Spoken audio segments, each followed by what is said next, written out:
Robert Kraft wasn't enough.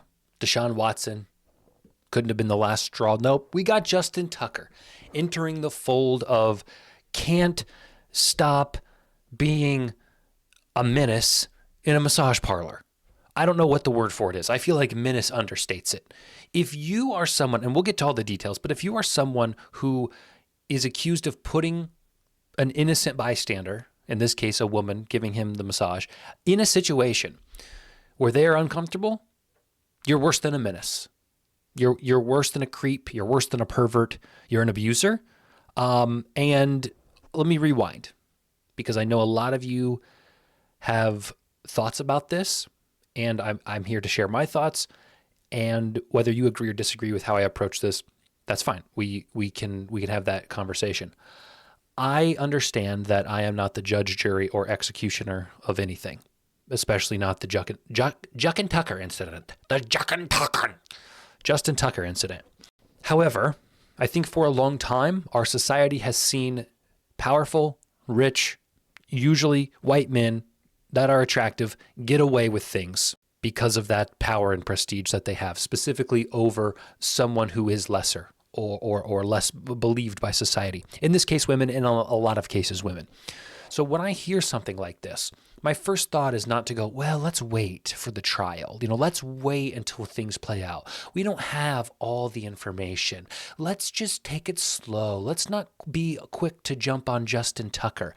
Think of the hundreds and thousands of men who are not accused of sexual assault, who don't sexually assault women, which, by the way, I should give the trigger warning. There will be graphic things in here, sexual assault related things in here. So just be aware of that. But I just don't think these things pop up randomly. I don't think women wake up, I'm sure there are instances, but I don't think women wake up and go, today I'm going to round up 6 different massage therapists from around Baltimore, and we're going to start this rumor that Justin Tucker did things to us. Think about the most logical explanation. Occam's razor says the most likely answer is probably the answer.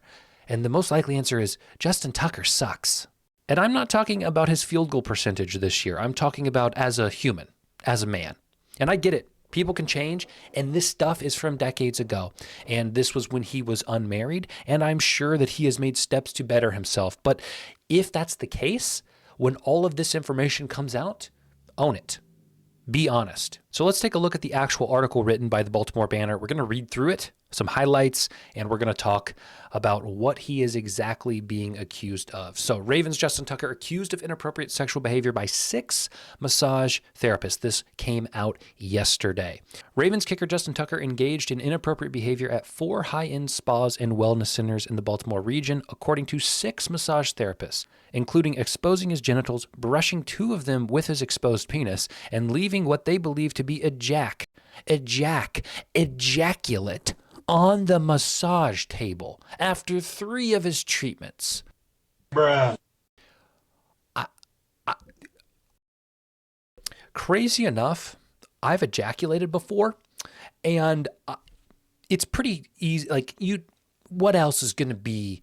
If they think it was, it was. Several therapists said Tucker's behavior was so egregious that they ended his sessions early or refused to work on him again, and at 2 spas, management said they banned him from returning. Banner began investigating and spoke to 6 massage therapists who recounted troubling firsthand experiences from Tucker from 2012 to 2016. This is where I think people are going to start making excuses that negate what happened. They are going to say, oh, it took so long for this to come out. Oh, well, this was a decade ago. What's it matter? And I think that again reinforces the issue. Think about this situation from the women's perspective. This is an icon in your city. This is a man who has fame, who has fortune, who, you're lucky to have the experience of giving a massage to in some respects. And so for them to have a job, a family that they're probably supporting, a career they don't want to lose, for them to turn around the next week and be like, oh yeah, Justin Tucker did this, right? The easiest thing was probably to ban him from the spa and to move on and pretend it never happened and not get into this mess. And now, for whatever reason, they're deciding to come forward, and that should be welcomed. There should not be like a limit of when sexual abuse matters. Oh, 10 years has happened. It's expired. Sorry, you missed your opportunity to report it. Attorneys for Tucker denied the allegations, of course, of inappropriate behavior, calling them speculative and impossible to prove, which is funny to me. Like, that's what they're going with. Well, you can't prove it. You sound like a fourth grader. And I know he's probably going to have the best attorneys, but it's so... I think he's probably lying about this. I think they are probably lying about this. If gun to my head, I had to make a decision, that's what I would say. And their defense is, well, you can't prove it. Most of the 6 women who shared firsthand accounts said they had not known each other before they contacted the banner, yet they gave strikingly similar accounts of Tucker's behavior. That's a red flag to me. If these 6 women across the city do not know each other and they're all telling stories similarly to the other, that's a red flag. 5 of the women said Tucker asked them to massage his pelvic region or inner thighs while he had an erection. Then they said he repeatedly wiggled his pelvis to remove the sheets, which fully or partially exposed his genitals. 2 women said Tucker brushed them with his exposed penis. 3 said when they returned to the treatment room after Tucker left, they discovered a large wet spot on the massage table, which they strongly believed to be ejac. The women say the incidents took place from 2012, his rookie season, to 2016, the year after he married his college sweetheart. Several of the women reported that Tucker's improper actions began slowly and subtly, but after his repeated attempt to expose his genitals and in some cases seemingly position his hand to brush their thigh with his fingers, they concluded he was deliberately being inappropriate. We can tell if it's intentional or just an accident, and this was intentional. A therapist who said that Tucker touched her wrist with his naked and semi-erect penis during a massage.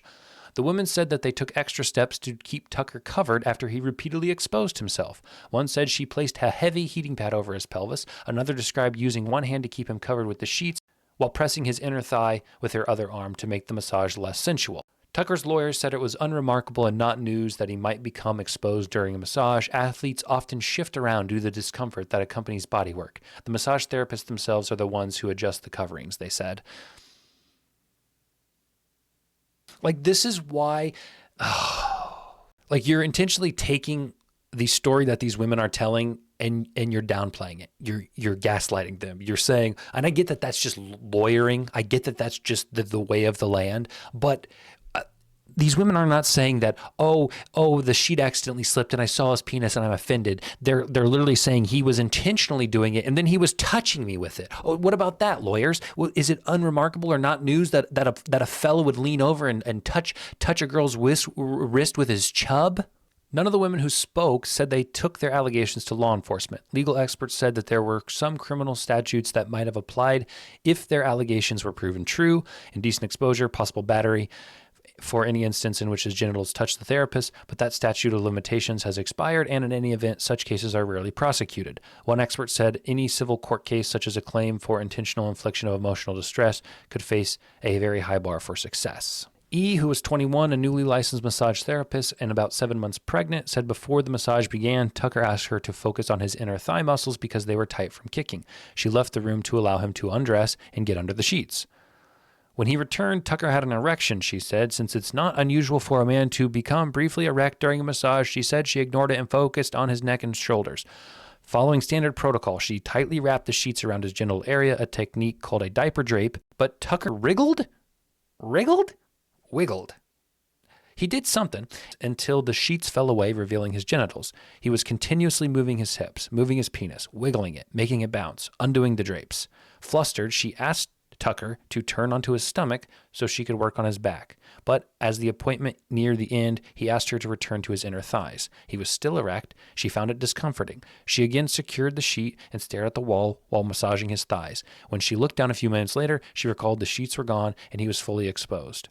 Feeling certain that this was not an accident, she ended the massage, left the room, and told her supervisor. 4 other employees confirmed that she told them the account around this time of the incident. Complete and utter transparency, guys. I recorded the entire video of me reading the entire article. It was 25 minutes long, and I'm deep into editing, and I want to go enjoy some time with my family. And I don't want to sit up here and edit this whole thing. And you guys are fully capable of going and reading this article. The point is, Justin Tucker, on more than one occasion, and as many as 3 occasions, undid his sheets so that his penis would be out. He was touching it to these masseuses' wrists, to their legs. He was touching their inner thighs. He was ejaculating onto the bed. He was orgasming onto the bed. An account from one of these women literally says she was seeing him have an orgasm, so she left the room because she was uncomfortable. When she came back in, there was ejac on the bed sheets, and she says, "I've been with men before. I know what it looks like. So don't insult my intelligence just because I'm a woman. I don't know what splooge looks like." So it was purely and utterly splooge all over the bed. So the point is, if you are curious about all of the details of this, you can go read it. But I think you guys get the idea. Here are my final thoughts. If allegations involve a well-known athlete, therapists' reluctance to come forward is even greater. When massage therapists accused Watson, another NFL star, of sexual conduct in 2021, they faced widespread condemnation from fans and even death threats. Therapists who speak out against famous clients are worried about their career. They're worried about their license. They're worried about their reputation. They're worried about their family's response to it. I want something to be done. The only reason that nothing's being done so far is because it's Justin Tucker. And there it is. And that's it. That's the answer. That's why these women took so long to come forward. That is why these things continue to happen, because of someone's name, because of someone's status, because of someone's privilege. So what do I think will actually happen here? I don't know. I don't think, because of what we read about the statute of limitations and the fact that he's certainly more powerful than these women in terms of the resources he has at his disposal. I think they will probably settle this outside of the court of law, and they will probably receive large sums of money. And if they believe that that is justice served, then, I don't care, right? Like, at the end of the day, I don't care what happens on their side, so long as they feel vindicated and validated for their experiences and their emotional distress. But I do have a bit of a hot take, or maybe a bit of an aggressive opinion about Justin Tucker. And I get that we should offer forgiveness to people, and I get that people can change, and I get that everybody makes mistakes. But we, at some point in our culture, need to look in the face of some of these men, and we need to say, how many times are we going to allow this to just be brushed off? A couple million to these women is not going to affect your bottom line, right? There's no punishment there. I am of the nature that if any of this is found even remotely true, which it sounds pretty convincing to me, given that all of these women have very similar stories, Tucker never kicks another field goal again. Because how many times do we need a Robert Kraft, a Deshaun Watson, a Justin Tucker to repeatedly have these situations come up over and over again and have them walk away with just a small dent to their bank account? Set the standard. Let other players and individuals know that they cannot get away with this just because they're famous athletes. Throw the proverbial book at Justin Tucker and never let him kick a field goal again.